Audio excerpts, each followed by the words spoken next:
Good afternoon, Excellencies, ladies and gentlemen.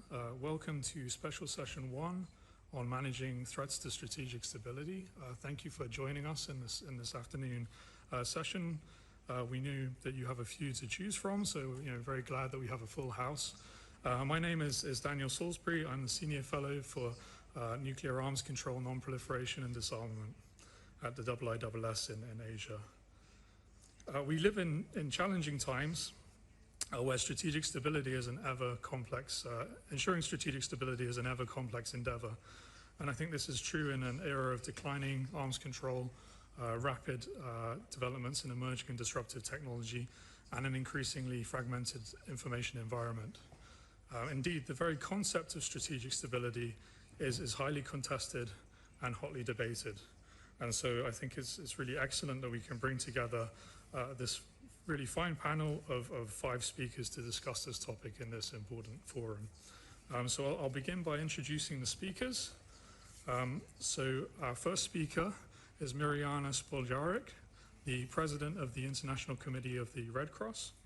Our second speaker is Rajadato Nushirwan, Director General of the Prime Minister's Department, National Security Council of Malaysia. Our third speaker is Major General Meng Zhenjiang, Professor and a member of the National Committee of the Chinese People's Political Consultative Conference of the National Defense University, People's Liberation Army of China.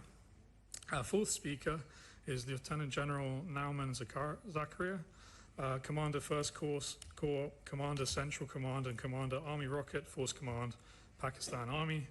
And our fifth and final speaker is General Onno Eichelheim, Chief of the Defense from the Netherlands. So our speakers will speak for about 5 minutes each in the order that they appear in the agenda. And after that, we'll take questions. I'll remind you that this session, as with all of the Shangri-La Dialogue sessions, is on the record. And just a reminder as well to please insert your card into the slot. I think we should all be familiar with the process by now. And I'll remind you again when we get to questions. So I'll hand over to Mirjana, our first speaker. Thank you. Thank you. It's an honor to speak first as a representative of the humanitarian side of war. I will start by describing what I think is keeping me awake the most, or has been keeping me awake the most since I took office 3.5 years ago. First of all, it is the fact that we've been classifying ever more wars. When I started, it was approximately 120. Now it's over 130. It's twice as many as 15 years ago and 4 times as many as 30 years ago. What is problematic, and there are 5 compounding challenges to this. What is problematic is that we don't only classify now non-international armed conflicts as we have for many decades, but increasingly international armed conflicts and potential large-scale armed conflicts that we cannot cope with from the humanitarian perspective. This is compounding with a realignment of so-called extremist violent groups, especially across Africa and the Middle East. Third component that threatens the security of civilians but also of our own staff is the combination of drones and artificial intelligence, because they create a situation where nowhere is safe anymore. And that includes the capacity to disinform and misinform not only us, but also the civilian population, and to launch massive hate campaigns, including against humanitarian workers and myself personally. Fourth, and this is the most problematic, a systematic and deliberate erosion of the rules of war. The dismantlement of the guardrails that were designed to prevent brutality in warfare. And fifth, the absence of economic growth. Wherever we go, we see young people confronted with the choice that there are 2 sources of income. One is the national security systems and the other one is armed groups. And there's no formal economy that reinforces the vicious circle that we see across the Sahel and that we will see across the Middle East if things don't get reversed. Now, I'm not here to make a pitch for more funding for humanitarian assistance and recovery, which will be very costly in many parts already. I'm asking for less wars. I'm asking for military support in de-escalation strategies. And my asks are fivefold again. They're very concrete. It's starting with keep the moral high ground. What I'm missing nowadays is the focus on preserving life and the focus on values and principles also among the ranks.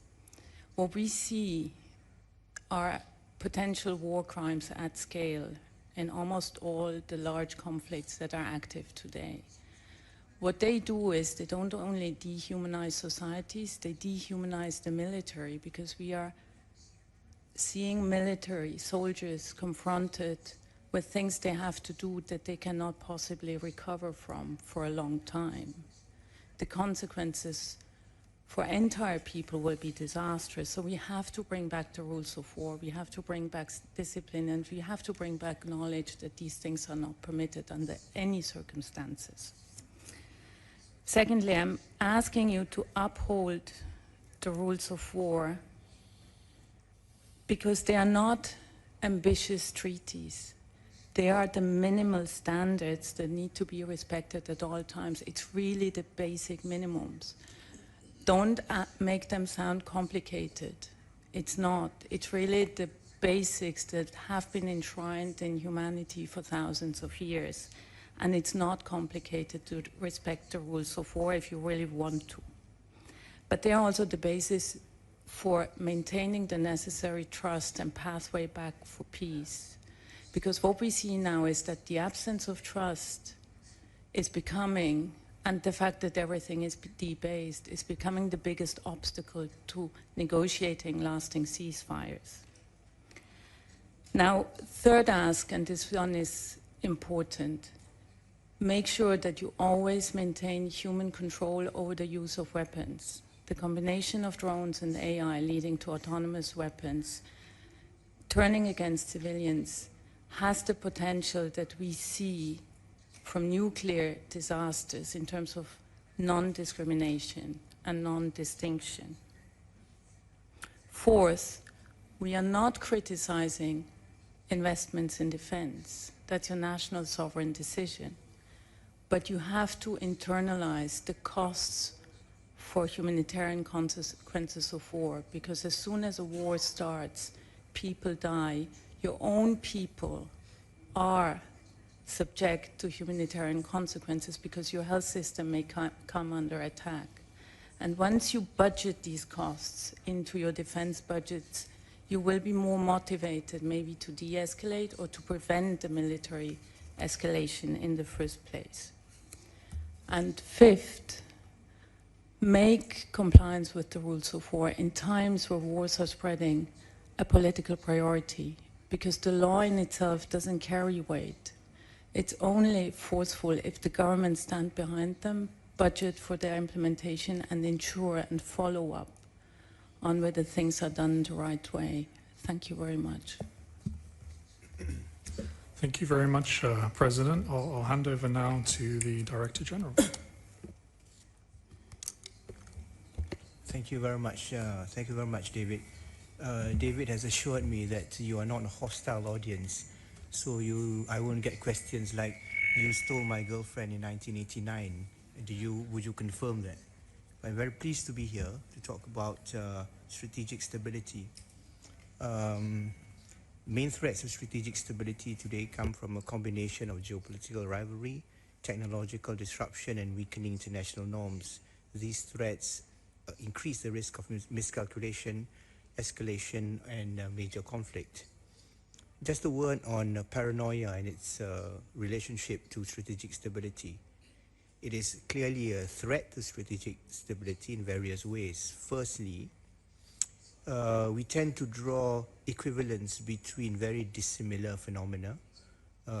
For example, there is a case to be, some have argued that the situation in the Straits of Malacca is akin to what has happened to the Straits of Hormuz.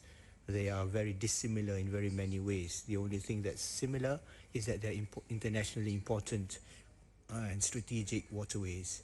Secondly, I always say this to friends from both China as well as the United States, that the capacity for mischief making of one is greatly overrated by the other. Thirdly, unfortunately, paranoia pays. So we see occasionally analysts tend to be alarmists because this is how you get eyeballs. What are the causes of these threats? Obviously, major power competition is one. Secondly is nuclear modernization as well as the arms race. Thirdly, cyber warfare, which target power grids, communications networks, financial systems, as well as military command and control infrastructure. And a major concern is that cyber operations could be misinterpreted during crises and trigger escalation.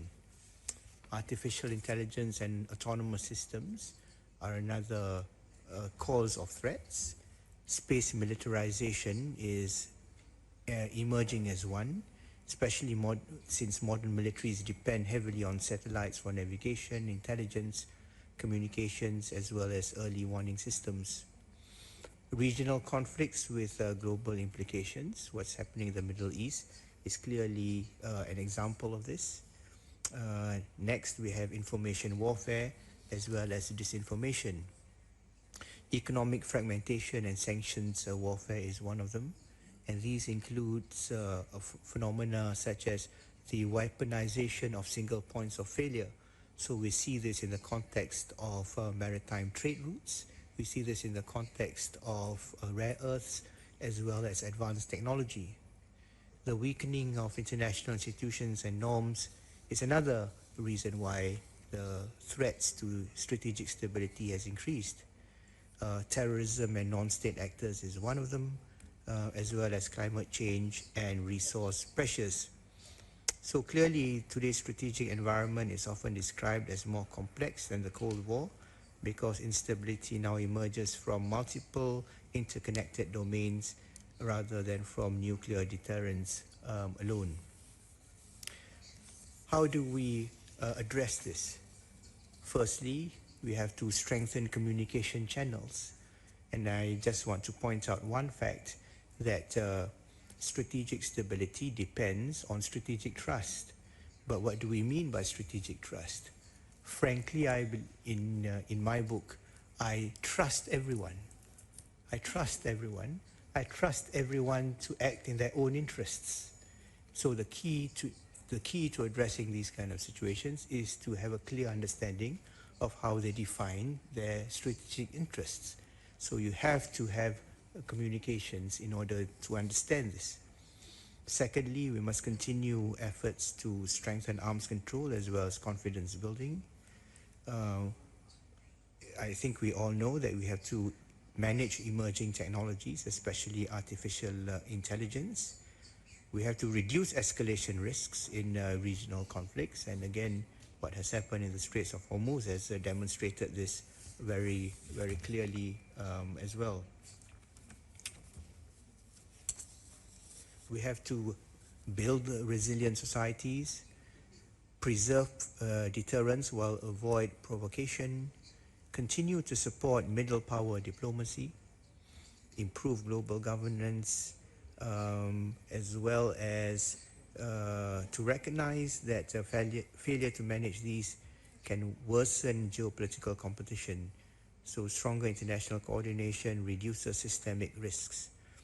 As a result, strategic stability depends as much as managing uncertainty and interdependence as well as on traditional military deterrence. Thank you very much. Thank you, Director General. And I'm going to pass over now to Major General Meng. For your information, he's going to be delivering his remarks in Mandarin, so please put on the headphones if you need to. Major General, thank you.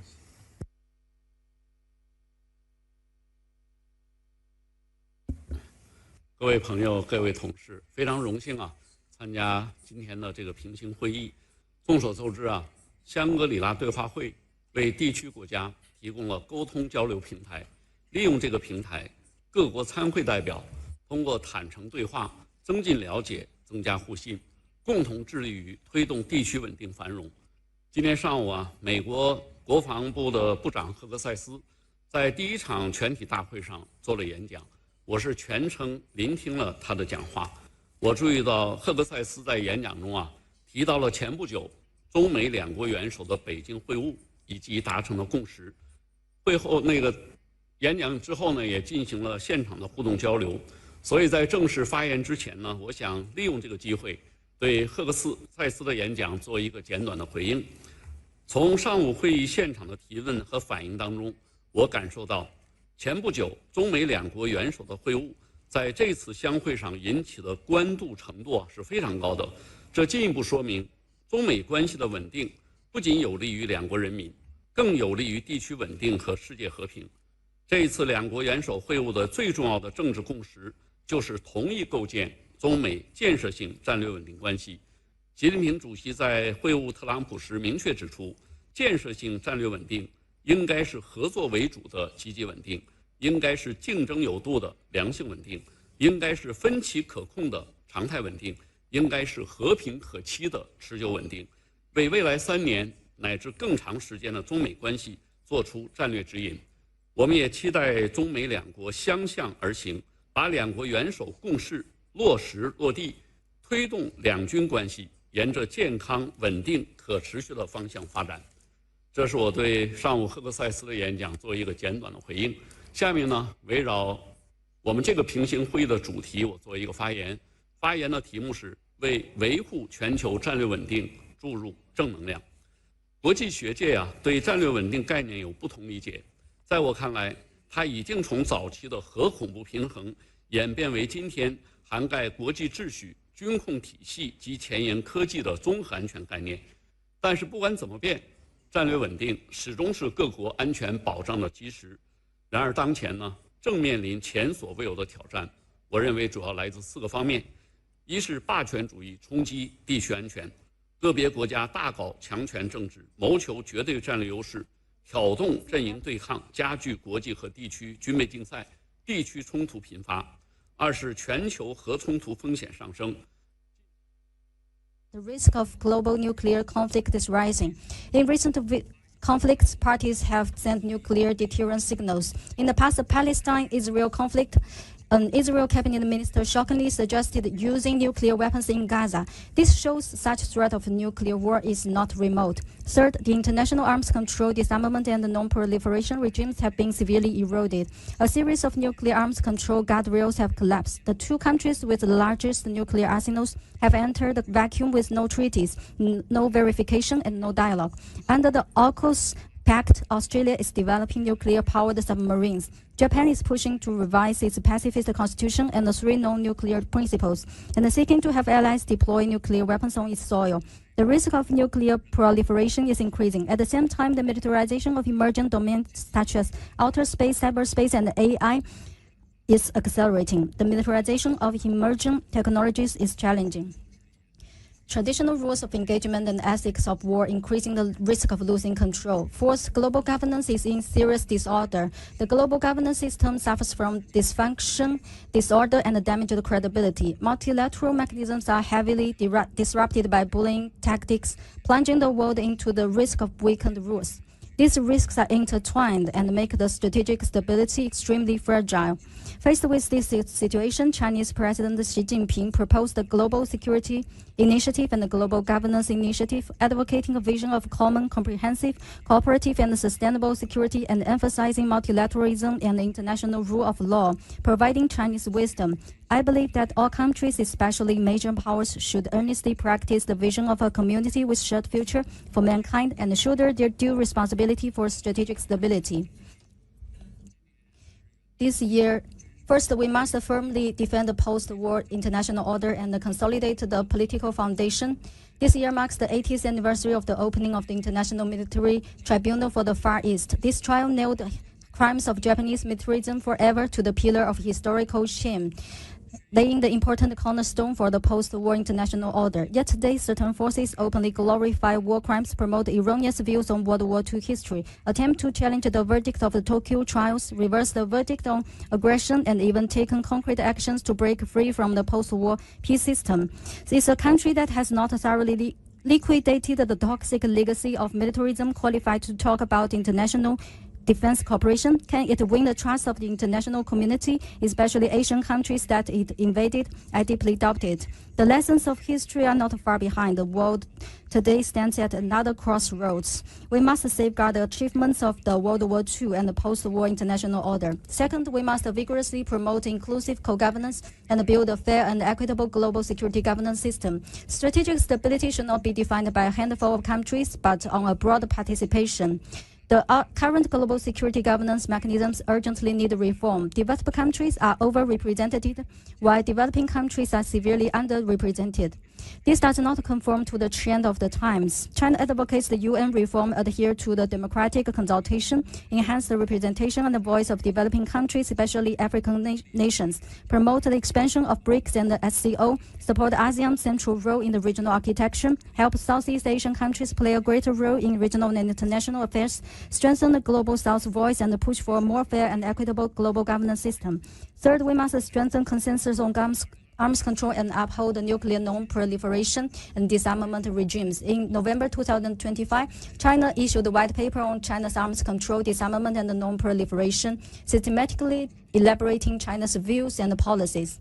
China proposed that 5 peace, negotiate and conclude a treaty on mutual non-first use of nuclear weapons, a critical step toward effective reducing strategic risks. The NPT remains the cornerstone of the international nuclear non-proliferation and the disarmament regime. China supports upholding its universality, effectiveness, and authority.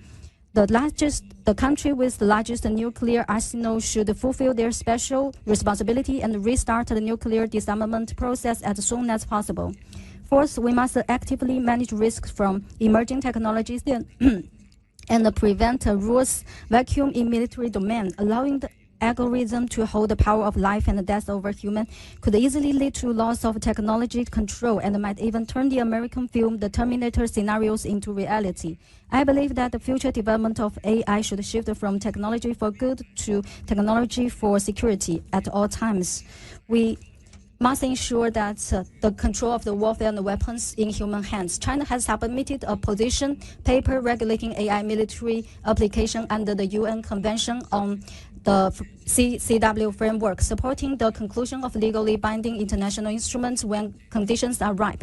Distinguished colleagues, as an ancient Chinese saying goes, a single person lifting a heavy load cannot stand upright. Many people working together can move forward with ease. I hope all countries can join hands, practice true multilateralism, and jointly inject positive energy into global strategic stability. Thank you. Thank you, Major General. Can we now move on to Lieutenant General Zachariah? Thank you very much. Excellencies, distinguished delegates, ladies and gentlemen, it is indeed an honor to address this august gathering of seasoned statesmen, diplomats, and military professionals from around the globe. I'm grateful to ISSS for affording me this opportunity to elucidate on the growing challenges to strategic stability arising from emerging technologies, multi-domain operations, and the evolving information environment. Ladies and gentlemen, the operationalization of emerging domains alongside the legacy domains have significantly complicated the strategic stability landscape. Rapid advances in artificial intelligence, autonomous systems, cyber capabilities, quantum technologies, and multi-domain operations are transforming military decision-making, command and control structures, and strategic competition, while simultaneously introducing new vulnerabilities, risks of miscalculation, attribution challenges, and unintended escalation. As states, societies, and critical infrastructures become increasingly dependent on interconnected technological ecosystems, the erosion of predictability and compression of decision-making timelines are fundamentally reshaping the nature of interstate conflict and strategic deterrence. Excellencies, the information environment is becoming increasingly fragmented as digital platforms, AI-generated content, and disinformation campaigns erode trust, distort narratives, and compress decision-making timelines. In this evolving landscape, control of information and data integrity has emerged as a critical determinant of strategic stability alongside conventional military balance. Ladies and gentlemen, strategic stability in South Asia remains shaped by nuclear deterrence, conventional asymmetry, enduring political tensions, and unresolved territorial and ideological disputes between India and Pakistan. Despite the complexities of great power contestation, China constitutes a constructive and stabilizing factor, contributing to strategic balance, regional connectivity, and economic cooperation. The May 2025 conflict between India and Pakistan demonstrated Pakistan's effective multi-domain operations, which was enabled by tri-service synergy, integrated use of cyber, electronic warfare, ISR, space-based capabilities, and synergetic information maneuver generating cross-domain effects. Pakistan's resolute response has effectively debunked the notion of space for war in South Asia. Post-conflict dynamics have further constrained the prospects for conventional war. However, continued Indian militarization, coupled with persistent adversarial rhetoric and absence of robust crisis management mechanisms, continue to undermine regional stability. In this evolving environment, South Asia's strategic equilibrium is increasingly contingent upon escalation control and effective crisis communication frameworks. Ladies and gentlemen, navigating the complex challenges of fast transforming geopolitical environment warrants a shift from competition-only postures to cooperative risk management across multiple domains while remaining committed to upholding international norms. Firstly, states must prioritize responsible governance of emerging technologies. Technological innovation cannot be divorced from ethical responsibility and strategic accountability. States should work towards internationally accepted norms regarding the military use of artificial intelligence, autonomous systems, cyber operations, and space technologies. Human oversight must remain central in decisions involving the use of force, especially in systems with strategic implications. Confidence-building measures, transparency mechanisms, and technical dialogues among states are essential to reduce misunderstanding and prevent destabilizing arms races. Secondly, institutionalized crisis management mechanism and strategic communication channels need to be strengthened. As in a world of compressed decision-making timelines, direct communication assumes enhanced relevance. Even during periods of geopolitical rivalry, dialogue must never collapse. History repeatedly demonstrates that strategic stability is preserved not only through deterrence, but through communication as well. Thirdly, nations need to collaborate in codifying norms regarding space testing, prohibitions to attacks on civilian infrastructure, and human oversight requirements for autonomous weapon systems. Norms do not discourage competitiveness, ladies and gentlemen, but they do set boundaries that make deterrence more calculable. International law and multilateral institutions must be adaptive to emerging realities. Technological transformation is outpacing our existing institutional and legal frameworks. Strengthening global cooperation on cyber governance, responsible AI development, space security, digital ethics, and information integrity is imperative to maintaining the geostrategic equilibrium. No country, regardless of its size or technological sophistication, can manage the emerging multi-faced risks alone. The challenges we face are transnational by nature and therefore require collaborative responses. Strategic stability is not only about military capability, it is also about societal endurance. Countries must strengthen cyber resilience, protect critical infrastructure, improve digital digital and technical literacy, and build institutional credibility. Public trust is a strategic asset. Resilient societies are far less vulnerable to external manipulation and internal destabilization through misinformation, polarization, and technological disruption. Excellencies, ladies and gentlemen, at its core, strategic stability is ultimately about responsible statecraft. Technology itself is not inherently destabilizing, but the real challenge lies in how technologies are governed, integrated, and employed. Human judgment, political wisdom, and international cooperation for greater good remain indispensable. We must resist the temptation for greater good. We must resist the temptation to view every technological breakthrough solely through the lens of competition and militarization, rather a function of balance between innovation and responsibility, national security and global stability, strategic competition and collective survival.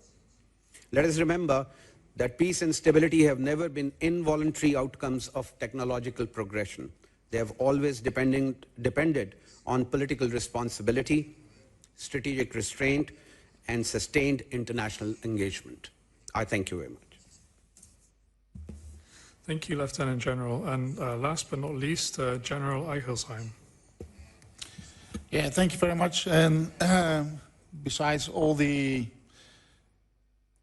elements that my partners already discussed about the threats to our strategic stability, so I will not repeat those, because otherwise we will be going out of this room very sad. But I have to add one, though. And that is, at least from the perspective of the Netherlands, also Russia's wars of aggression against Ukraine. Because this war is not only a direct assault on the fundamental principles of the international rules-based order, such as international integrity and sovereignty, it's also a direct threat to our free and open way of life. So as a result of the Russia's unprecedented aggression, countless Ukrainians have lost their lives. We have to be very much understanding that those are thousands per day, still, every day. Millions at this moment. Families who have been torn apart, and ordinary civilians who turned into soldiers because they had no other choice but to defend their country. And the consequences of that war are, besides all the other threats that we have just described, still felt around the world. So, from the perspective that we have discussed today, is that the war in Ukraine reminds us that peace, security and stability can never be taken for granted. That's, of course, an open door. But at the same time, new threats, like we discussed, are emerging, and that could undermine the prosperous and secure future that we seek for ourselves and for our future generations. So we have to adapt. And how to manage those threats then in the future? From my perspective, multilateralism, pragmatism, and global thinking. Multilateralism. In the increasingly uncertain world, cooperation considerably increases the resilience and the security of small and middle powers alike. A rules-based international order does not mean a system in which rules are determined by a handful of dominant actors. It must remain an inclusive system grounded in international law, mutual respect, and shared responsibility. And by working together on the basis of shared values and common interests, we strengthen our collective security. And this includes cooperation among countries that uphold the principles enshrined in the UN Charter. But it also requires maintaining constructive dialogue with neighbors and partners, even when our perspectives differ, like our partners already said today. So here in this part of the world, the role of multilateral organizations such as the EU or NATO are at times questioned. And people sometimes wonder how unity can exist alongside such a diversity of views among so many countries. But yet Europe's own history demonstrates precisely why multilateral cooperation matters. Our continent has experienced centuries of conflict, territorial disputes, and 2 devastating world wars. And despite this history, European nations choose cooperation over confrontation because we recognized that our shared values and interests are ultimately stronger than our differences. We have to remind that. We have come up to accept that war or even coercion are not the answer to the disputes on our continent. So we still have our political differences, that is for sure. I still don't speak French, I still don't speak Italian, but we understand each other. And we try to solve those difficulties through compromise and consensus, however difficult that may be. And the second ingredient, as I told, is pragmatism. So the changing security environment sometimes requires us to reassess long-held assumptions and adapt our approach in order to protect what matters most. We see that reflected in the changing security posture of countries here in the region, but also in the significant increase in defense spending across Europe, which was not normal. Pragmatism may also require building partnerships with actors that may once have seemed unlikely partners, based on ideology alone, but more based on realism, shared interests, and common security concerns. A common threat can bring together various countries. And the third element is global thinking. Today's threats, as we all know, emerge in cyberspace, the information domain, or in space itself. And they are not bound by geographical borders or national solutions. And our national solutions are often insufficient to address them effectively. In my work, I engage with defense organizations from across the world. And while the importance of cross-regional cooperation may sound self-evident, it still requires a genuine shift in mindset. We must be willing not only to bridge geographical distance, as we are doing at this moment with our ship here in the region, but we also have to bridge our cultural differences. And that requires deepening our understanding of one and another's perspective, our experiences, our history, our strategic concerns, so we understand each other way better than we are doing at this moment. And when we bridge both geographical and cultural distances, we can build lasting trust and meaningful partnerships, which will make sure that we are safe and secure. And from there, we can deepen cooperation in research and innovation and technology, exchange knowledge and best practices, and make sure that technology that arises like AI is not being misused, but is being used in our own safety and security. That is why we work together in this region.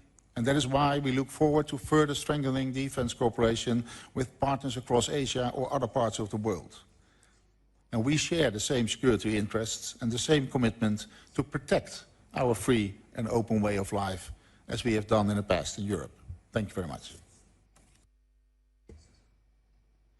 Thank you very much, General, and thank you to all of our speakers. I thought there was some really excellent contributions there and a lot of food for thought. So we're now going to move to the Q&A section. Just a reminder that if you haven't inserted your card into the slot, yeah, please do so, and press the button to ask a question. I've got some questions coming in here, and I'll begin, or I should say, if we could answer the questions in the order of the panel, and after a couple of times in that direction, we'll maybe switch it the other way to try and alleviate the pressure a bit. But we'll begin with Ankit Panda from the US. Thank you, Daniel. Appreciate the thoughtful presentations. My question is for Major General Meng. Thank you for sharing the proposal from China on a no first use arrangement. I work on nuclear strategy, and I think there's quite a few debates in that world about what promotes stability. But I think many of us agree that instability is promoted when states fear that their nuclear arsenals might be preemptively attacked. And so no first use, from that perspective, might contribute to a reduced risk of nuclear war. But my question is fundamentally about the changing technological environment in which nuclear states exist today, where not only like during the Cold War, nuclear weapons threaten the nuclear forces of other countries, but increasingly non-nuclear and conventional capabilities can also threaten nuclear forces. And so, in this sense, a no first use arrangement, while it might have had value in a different technological context, might have less value today from a strategic stability preservation perspective. I'm wondering if the Major General can share the Chinese perspective on the role of non-nuclear capabilities and their implications for strategic stability between nuclear armed states. Thank you.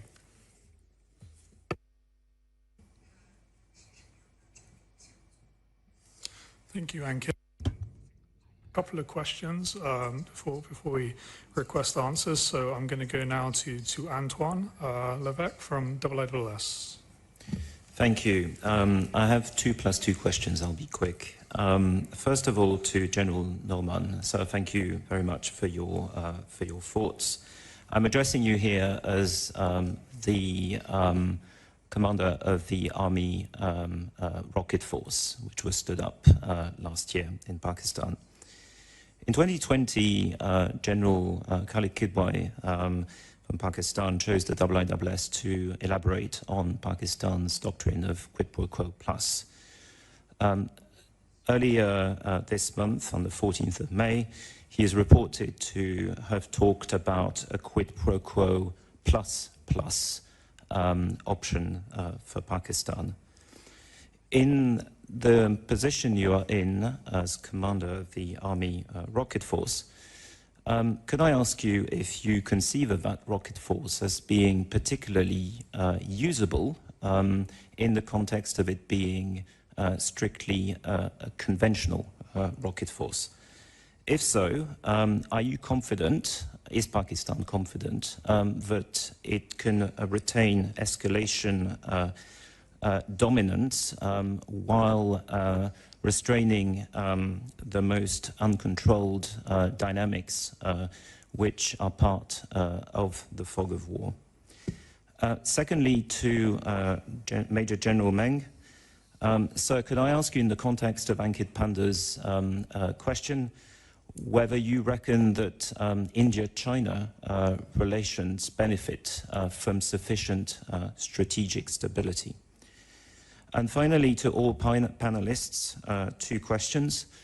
Do you believe that strategic stability can be in any way reinforced by enhanced mutual vulnerability between countries, be it in the strategic nuclear domain, but also strategic non-nuclear domain? And finally, also to the panelists, what are your thoughts about the role and the feasibility of back channels as means to enforce greater strategic stability? Thank you very much. Thank you, Antoine. I think we'll take one more question before we move to answer this first round. And I'm going to go to Farlina Syed from Malaysia. Thank you so much for the session. I actually have a question for Major General Meng, Ms. Mirjana, and also Lieutenant General Zakaria, especially on AI. So technology such as AI is used to enhance decision, but something that was said yesterday during the RSO launch is that sometimes slowness is actually a part of keeping stability. What do you anticipate is the impact of AI in making a lot of decisions shorter? Do you anticipate that loss of life will be higher with the incorporation of AI in military systems? And do you think strategic trust will also not be possible under this system? And specifically, I think to Lieutenant General Zakaria, because you actually also raised that decision-making times will actually be shorter. Are risks from shorter timelines and potential escalation enough to reconsider including AI in systems that enhances decision-making? Thank you. Thank you very much. So we've got some really interesting questions there. Can we begin with you, Madam President? Thank you. Thank you. I'm starting with the last question on AI impact. AI influences everything we do. We are active in 90 situations of armed conflict and violence. Loss of life is higher. Destruction levels are higher. communication is more difficult. And coordination, security coordination for us and for civilians is more difficult. Because today, we cannot rely on the checkpoint negotiations. We don't know where the trigger is pulled. It could be thousands of kilometers away. So while there are potentials of AI for protecting civilians, what we see at the moment is only the negative side. And that has to be contained. Mutual vulnerability. Where weapons are produced, weapons end up being used. The massive flow of weapons, the massive production of weapons, and the massive investments in defense will eventually create human loss and material loss. That's why we have to factor in that side of war from the beginning, from day one, as we budget for defense. It will visualize what war means, and it will visualize how much you will need to recover from war. So vulnerability is not an asset for me. What we need is political courage, political strength, and a stubborn reliance on the basic rules that all states have ratified to prevent massive vulnerability in the long term. Role and feasibility of back channels. It's important. We are a back channel. The hostage release in Gaza that led to the ceasefire, that was back channeling for 2 years. We are very discreet, we are very silent, very confidential. And these operations are highly complex. We need military expertise, explosives expertise, medical expertise, all sorts of expertise. That is neutral intermediary work in action, and that can save lives in the long term. And you need to support actors and institutions that have the capacity to do that. Thank you.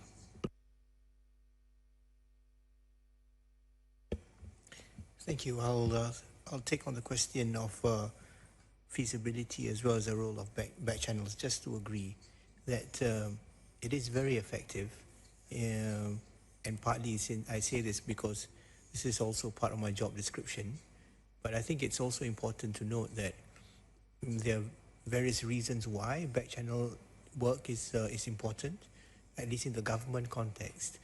You have to have the entire establishment behind you if you are to be an effective, if you're going to do work, good work as a back channeler. Otherwise it doesn't work, because there's always a temptation, or is a danger that you have a person who's doing back channel work, but in the end that doesn't result in a coordinated response effectively in real terms from the bureaucracy in general. So it's one thing, so the back channeler has to do two things. One is get his agreement from the person with whom he's interfacing, as well as from within important players within the bureaucracy itself. So that's how it usually works. Thank you. Thank you very much. Major General Meng, would you like to answer some of the questions posed? Thank you. Thank you very much for your questions. I think I received the most number of questions. I will answer the later question first by Malaysia friends, and about AI and the decision making in the war. How much it will affect the war, to what extent will the war risk increase? To be candid, the military application of the AI is of great concern. As we know, the AI developed exponentially, has exceeding the expectation of the scientific circle. Look back at the history. No matter what major scientific invention has been created, it will bring impacts on two aspects. On one hand, it will be empower humanity. On the other hand, will bring disaster as well. So I remember the father of atomic bomb, the Manhattan Plan's leader, Oppenheimer, after the atomic bomb exploded, we made a remark. I like demon bring disaster to the world. Then they use take this moment as Oppenheimer's moment. A great invention in science, on one hand, will bring welfare to humanity. On the other hand, may bring great disaster. Since the last 1940s, after nuclear weapon invention, it's such a consequence. The reason why I raise this example is I'd like to say that today the AI, it lead the fourth revolution on the science and technology and bring tremendous changes on people's life in all aspects. The impact is not only a single domain, but it's a kind of ecology. In the future, the human society cannot live without the AI ecology. So in my speech just then, I have put forward that we should pay special attention to the AI's impact on the war. We say the impact on the war. In recent years, the local warfares, it has profoundly reflected its impact. If the Russia-Ukraine war conflicts have initiated such a start, it's just taking shape, while the US, Israel, and Iran conflict has reflected the AI's military applications more dangerous aspects. Use all kinds of big model in decision making. In the past, we say the AI has a supportive role in the war. But this time, as I remember, in the first day strike on Iran, the US, through the AI system, select more than 1,000 targets. As I remember, in the history of war, it's the first time rely on the AI. From one aspect, it accelerated the effectiveness, but on the other hand, it may let the war go to uncontrolled direction. So what shall we do? China has put forward many initiatives. In many international occasions, we put forward systematic way of governance. In 2021, China has the UN the Certain Conventional Weapons Convention. We have hand our position white paper from the strategic security, military policy, laws, technological security, research and development, risk control, and military policy, laws and moral and international cooperation. We put forward a systematic view from 8 aspects.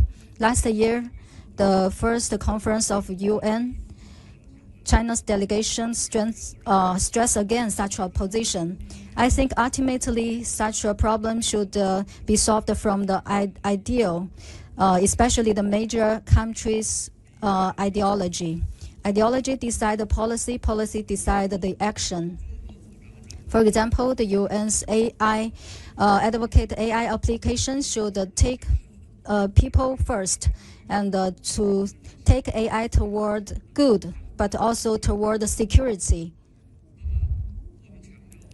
We stress that the weapon system's decision-making should be firmly on the hands of people. We oppose the use of the AI that is not controlled, the lethal weapon system not controlled by human. Such a position, among all the Asian powers, China has the clearest stance on this position. This answer to Malaysian friends. And the U.S. friend has also put a very professional question. Under this new situation, the non-nuclear weapons also has an impact on the current war. To be candid, China's stance on nuclear issue is consistent and clear.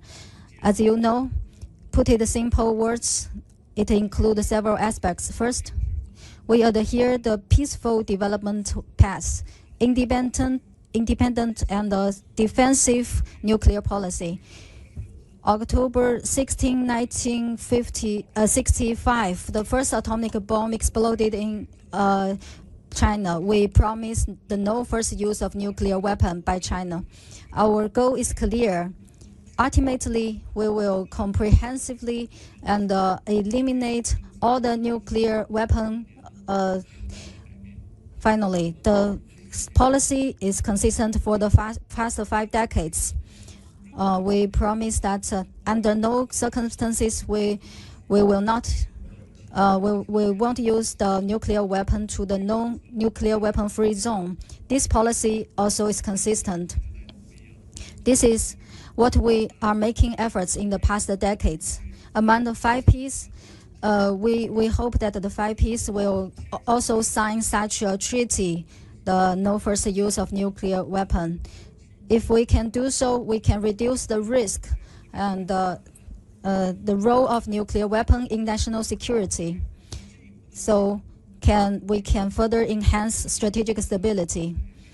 I think this also answers the question about the keynote speech. So let's go back to the U.S. friend question, that is non-nuclear weapons role. It also has a great influence on the modern warfare, but it involves many technical details.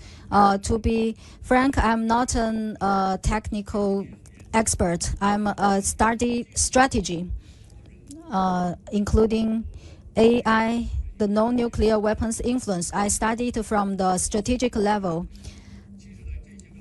So on these issues, I wish all the experts in this field, on one hand, not only the technology experts, also the strategic experts, we study them together.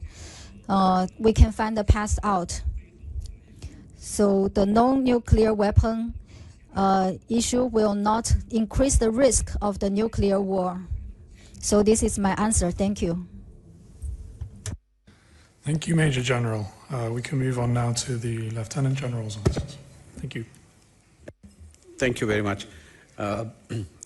Let me first thank Major General Meng for tackling the AI question asked by our Malaysian friend there at the strategic and policy level very aptly, so I will attempt it at the operational level as a practitioner.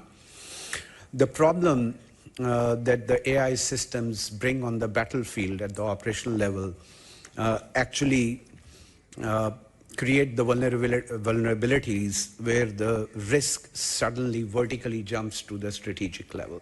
And how does that happen? We all understand the OODA loop, the famous OODA loop.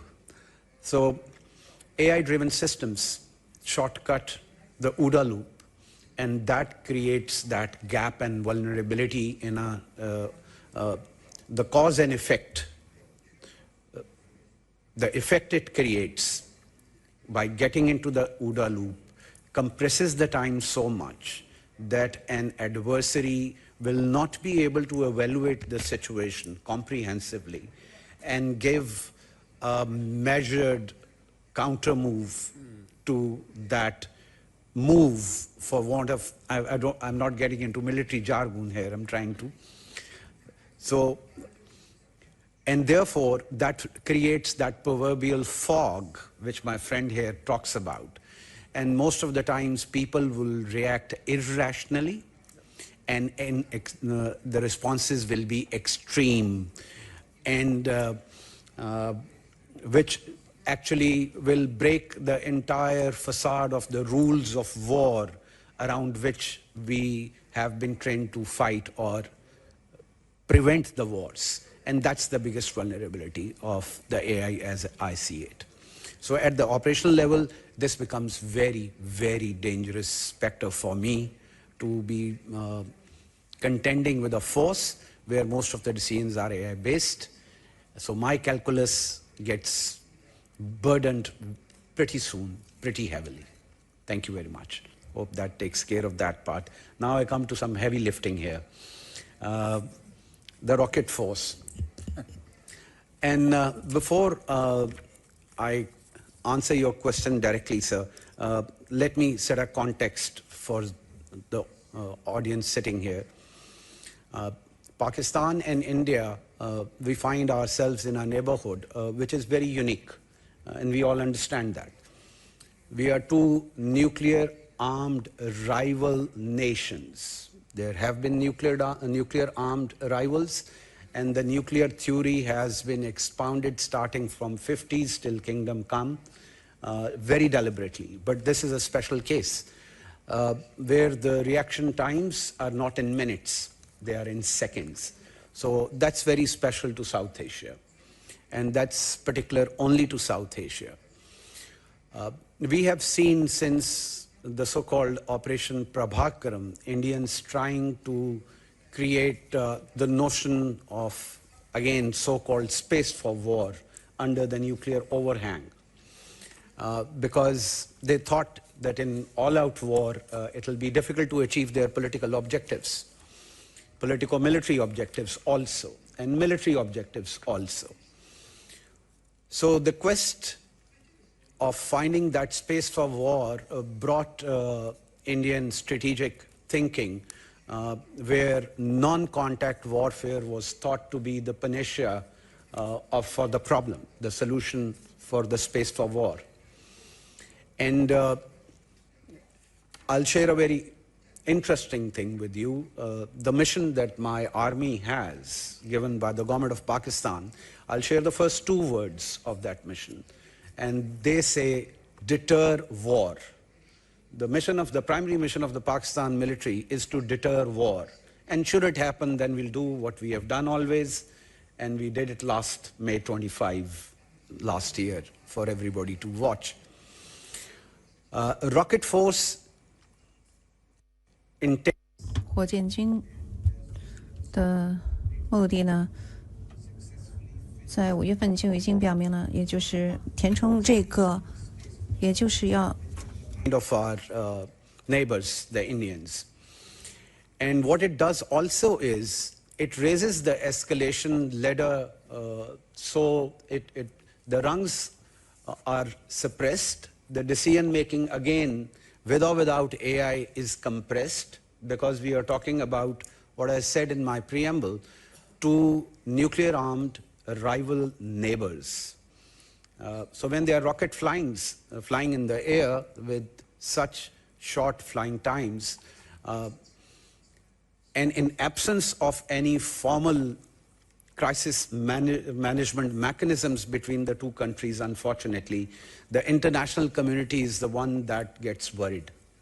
Obviously, between our two countries, the dynamic plays as it does play.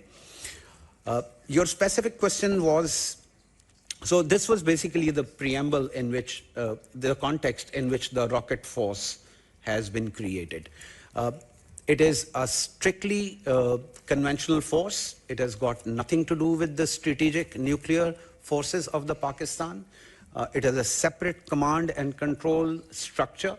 It has a separate authorization chain, which is completely distinct and different from the nuclear forces. So that distinction should be absolutely clear to establish the context again. The escalation dominance part, that is a very interesting question. The more you study such kind of dynamic, one principle that comes to the fore distinctively is survivability. For Pakistan to ensure that it retains escalation dominance in such a conflict, in non-contact warfare, survivability is all we need. And after a couple of rounds, as we saw last time, in May 2025, the ladders of escalation were really compressed in time. And the international community was really running after Indians. Actually, the Indians went to the international community in this case. That aside, so this is the dynamic how it plays. So in the end, the result is, and the Indians raised these forces quite early. Their rocket divisions were raised way back, decades back. They made it part of their conventional army as a declared force. And Pakistan had been staying its hand not to do that because of the peculiar environment of South Asia, and we all know that. So we think that is and other unfortunate attempt by our neighbors to vitiate the strategic stability paradigm of South Asia, which we feel has been checkmated. It's a stillborn baby because of what Pakistan has done. So this is basically just a quiver in the arsenal of deterrent stability in South Asia and ensures conventional deterrence. Hope that answers your question. Thank you. Thank you. General? Yeah, we'll try to keep it short so you can do another round. AI, huge risk in escalation. I think that's clear. Specifically, if you put it in the ODA loop, like my partner says, it will spark immediately to a higher level in the ladder, which will be difficult to destabilize. So that's a complete risk. We got REAIM, responsible use of artificial intelligence within the military domain. It will help if all our nations will join effort there and make sure that we got those in place. But I'm not naive. It will be used in the domain. It is already being used. If I'm in Ukraine and see how the command posts work on the tactical or just below operational level, they will not survive on the battlefield if they do not use AI. Because AI anticipates on the first move or the second move of the Russian Federation, and they can anticipate on that and make sure that their units are ready or prepared, or the Russians are already being destroyed before they make the move. But it is almost dangerous to see how they do it. On that level, I can accept how we use it, but if you do it in the ODA loop, as we discussed, we will get into problems. Big problem. So we have to come up with solutions there. The second, back channels, definitely, even on our military side, if we have that back channel open, we can get rid of any miscommunication and at least get an idea about what the other part of the world thinks or does. Also, that counts for the Americans. We can discuss on the military level very well about what their intentions are, what their next move could be. It helps us. But it should be trustworthy. It only works if there is trust on that back channel. So it should be of people who know each other for a long time, or it should be a back channel that is being used. Otherwise, it's not going to help us further. I will leave it to that. Thank you very much. So we'll take another round of questions now. We'll go to Laura Laser from Austria. Oh. But I'm here as the International Secretary General of Médecins Sans Frontières, so I'm a colleague of Ms. Boljaric, and this is also what I want to pick up on as well. Because what Ms. Boljaric just said is unfortunately a reality that we in our teams in so many countries that we're working in today see every day. This May, 10 years ago, there was a UN Security Council resolution 2286 on protection of the medical mission after the US bombed one of our hospitals in Afghanistan. There was a big outcry, there was an investigation. What has happened since, though, is not a reduction of these cases, but to the contrary. There is an increasing attack on hospitals, an increasing number of attacks on clinics. Last year alone, it was over 1,300 attacks on healthcare during war. 80% of these attacks are being done by state actors. This is the reality that people, civilians, face on the ground, and it's the reality that humanitarian organizations such as ours face on the ground as well. It means that when I talk to colleagues such as in Darfur last year, they're afraid to go to work. They're afraid to go to the hospitals to help, usually with very little because there are no supplies and there's hardly anything left, to try and save the lives of innocent people, first and foremost. And it's this that I'm passing back to you as the panel to reflect on how can we ensure that this minimum, the minimum standards, international humanitarian law can be respected And I'm not only talking about in actions of warfare, but also by ensuring less impunity when watching other states doing this. Thank you. Thank you very much. Can we go to Olivia Siong now from Singapore? Thank you. I'm Olivia from CNE. I have a question for Major General Meng. You gave your response to the American Defense Chief's speech this morning. I'd also like to ask you about the part where Secretary Hegseth said that US-China relations are better than they have been in many years, but he also spoke of what he called, quote, rightful alarm over China's military buildup in the region and asked allies to up their defense spending. Also, a short while ago, we saw the US, Britain, and Australia announce that they are working together to develop unmanned undersea vehicles as part of the AUKUS Defense Pact. Do you believe that is consistent with the goal of building a constructive relationship of strategic stability on the security front? What actions specifically would China like to see from the US, and what is China prepared to do to strengthen this strategic stability that the two top leaders have agreed on? Thank you. Thank you very much. Can we go to Qian Xiao from China?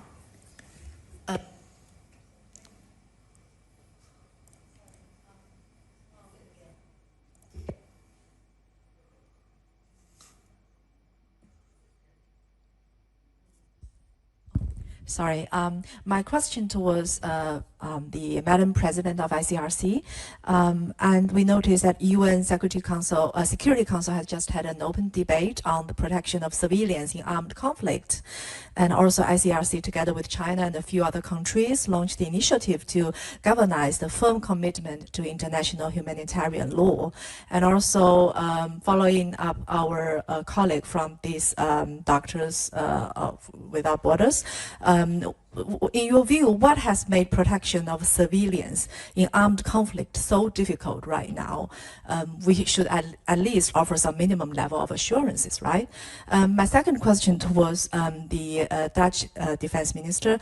In terms of the responsible use of AI in military domain, you mentioned that Netherlands has done a lot in this area, and we also applauded for Netherlands' contribution. So, but it seems as if there's a very slow progress in this regard. So my question is, what is the biggest obstacles in making progress in this area? Thank you. Thank you very much. Let's go to Asarios Min now. Your microphone is on.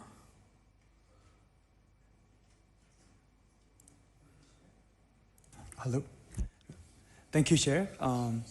Inspired by the theme managing threats to strategic stability, it's hard for me not to think about the domestic affair that have shaped the foreign policy, and especially for major power that make this public opinion in the era of AI to become the destabilizing force into strategic instability that we are facing right now.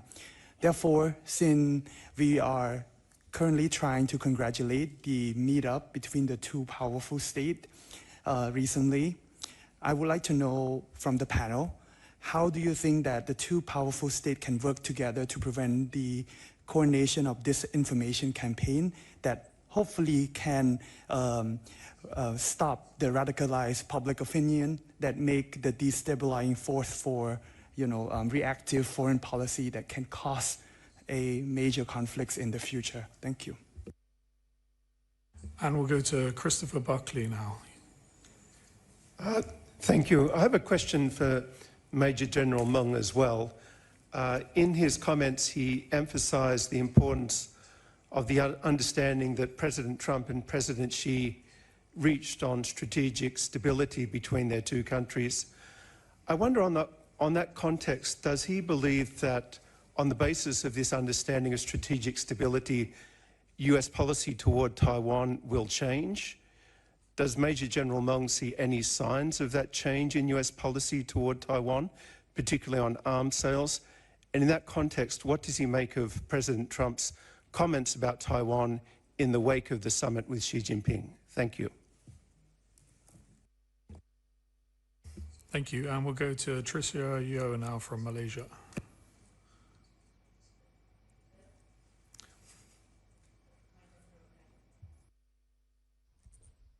I think it's because I'm turning them on and everyone is turning them off. Thank you, Chair. Thank you, Daniel. I have a comment first and then a question after. My comment is a reflection on the interventions made by both President of ICRC as well as General Meng. The reflection is that her comments and emphasis on the values of humanitarianism, I believe, directly actually contradict what the US Defense Secretary hegseth call to increase militarization in the world today. So that's just a reflection point, and we do know that the world is going through that trend. The reflection on General Meng's comment on how he believes, if I interpret this correctly, multilateralism is also increasingly becoming more difficult. And this brings me to my own reflection from today thus far, and I hope this is possible because I believe purpose of dialogue is to provide a perspective from our region, specifically from my country. The point of view from many of citizens in some of the countries in this region is that indeed there's an inconsistent application of the rule of law. There's so much being said about international rules-based order. Many actually view that these rules are interpreted arbitrarily and unilaterally.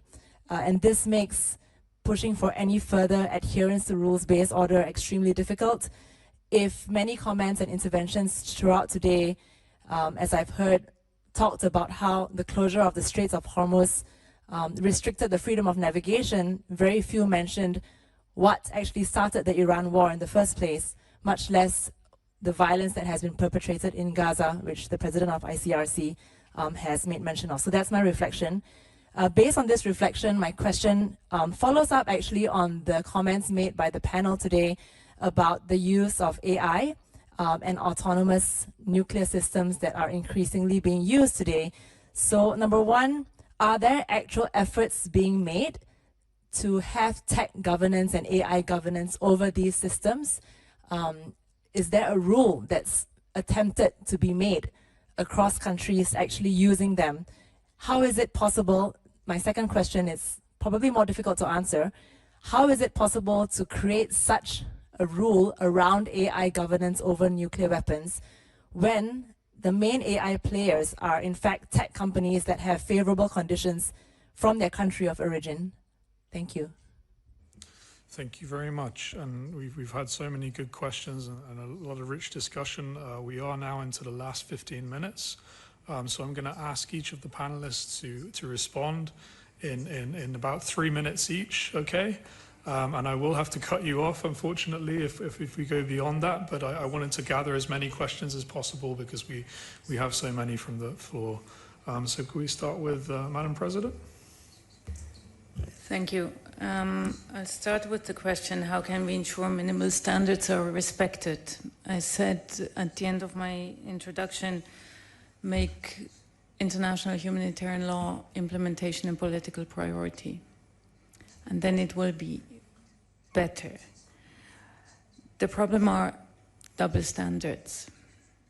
All states should recognize that their own security will increase if double standards are not the norm as they are today, and they should recognize that their own security will increase if they return to a protective and not a dismissive interpretation of international humanitarian law. Fact is that we see war crimes, and yet when we conduct the dialogue with the respective entities, they will tell us it's in compliance with the law. The question is how you interpret the law and how you design your military strategies. That alignment between the law, how you interpret it, and how you design your military and defense strategies is essential in how much loss and how much cost you create in the event of conflict. Now, the initiative is precisely addressing that was mentioned. It was launched with China, France, Jordan, Kazakhstan, Brazil, and South Africa in the September 2024 General Assembly. In that preceding General Assembly Security Council meeting, I said, call your allies. The effective implementation starts when you call your allies and tell them to return to a restrictive interpretation of the law. And you work with your allies, not your enemies. What we need is a critical mass of countries that will say, we want a protective interpretation of the law. Now, this initiative by now has 110 countries adhering to it, and we have conducted hundreds of consultations about what states see as the necessary interpretation of international humanitarian law, and we've done that in 7 chapters. Naval warfare, new tech, protection of medical installations, and protection of civilian infrastructure. National implementation of the law, the relevance for implementing the law and preventing wars, and the relationship between IHL and peace, because traditionally, the first steps towards a ceasefire agreement happen within the framework of international humanitarian law and with humanitarian steps. So that's not destroying this framework enables you to return to a ceasefire. Now, 150 states have participated, and the overwhelming majority wants the law to have the de-escalating potential. The majority of states don't want to get drawn into conflicts, and this is what we build on. The 3 powers, China, Russia, and the US, are particularly important. They hold a lot of military might, so their responsibility to de-escalate and ensure minimal standards is much higher, because they can influence much more whether a de-escalation happens. But there are 24 other states that have an influence on current situations, and they also have to activate in favor of de-escalation. I'm just returning from Iran, Iraq, and Jordan. Any further escalation from a humanitarian perspective, but also economic perspective, risks getting out of control. And this is why we have to emphasize negotiations, and that requires leadership.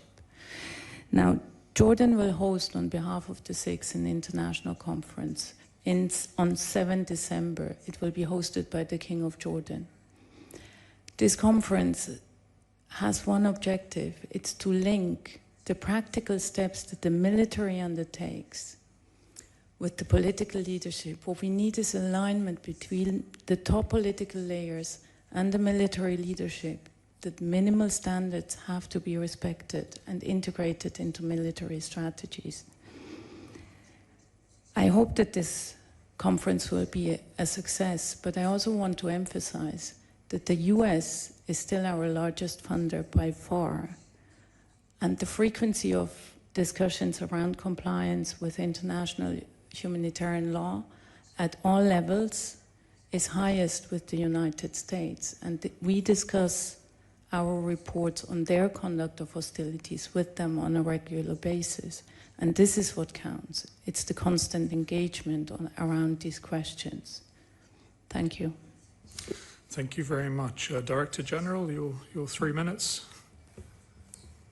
Thank you very much. On the issue of AI and how it relates to nuclear technology and nuclear weapons, etc., I can only make a very dramatic appeal, and this is not anything new, which is to go back to the other half of the nuclear equation, not just non-proliferation, but complete and comprehensive disarmament.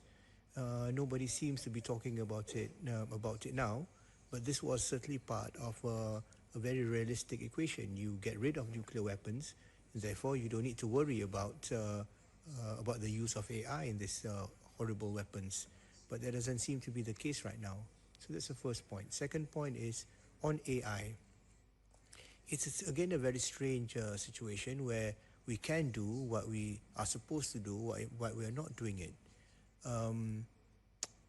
There was a time, if you remember, when everywhere in the world you would have different types of systems for mobile phones.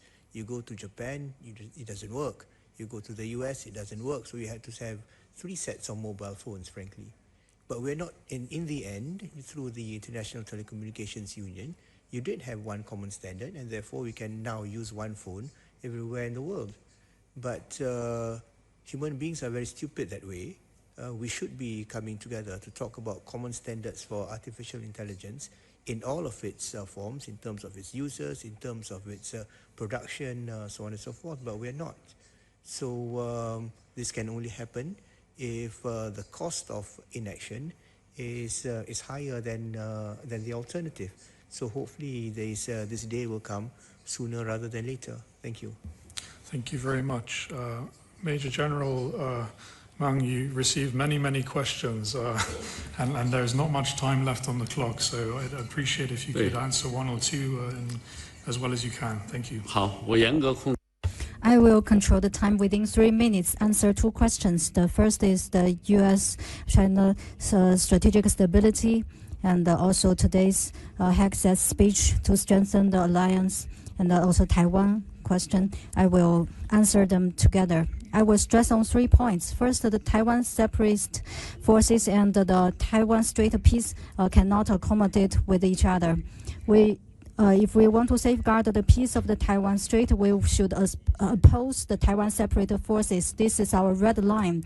There is no space for reconciliation. Second, Asia Pacific is a region of peace and development, but and not a place for major power game playing. So we stress the cooperation between countries should not target at the third party or harm the interest of a third party, and not damaging the regional peace and the stability. The third point, China and the U.S. relations, stable development is accommodates with both countries' interests as well as the expectation of the international community. So we are willing to make joint efforts with the U.S. to consolidate the common consensus of the 2 heads of state, strengthen cooperation and the dialogue, and handle the disparities well, and promote the bilateral relations toward a stable, healthy, and sustainable direction. That is my answer. Very much for keeping it so concise. And I'll pass now to the Lieutenant General. On AI, very pertinent questions, and we are all rightfully worried about the issue.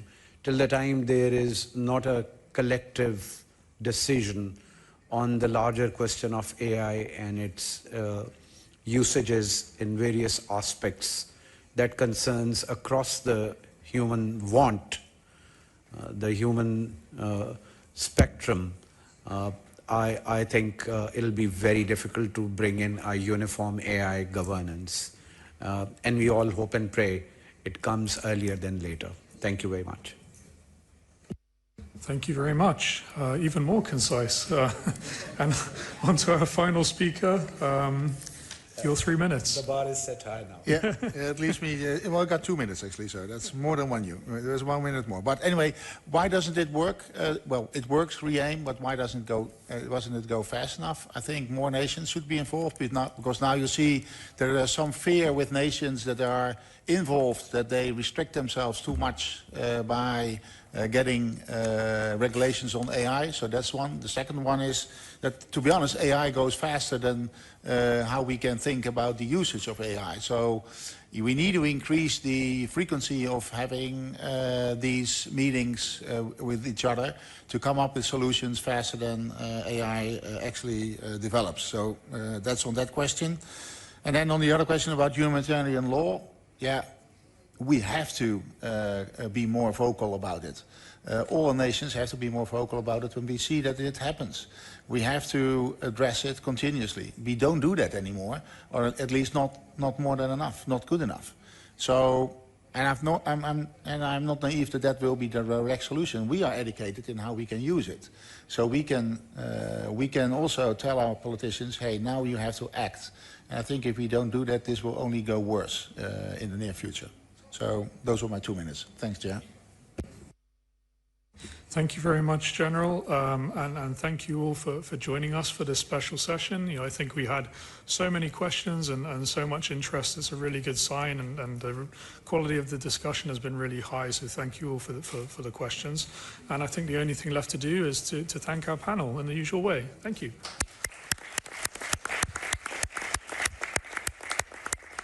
Thank you, Chair. Thank you.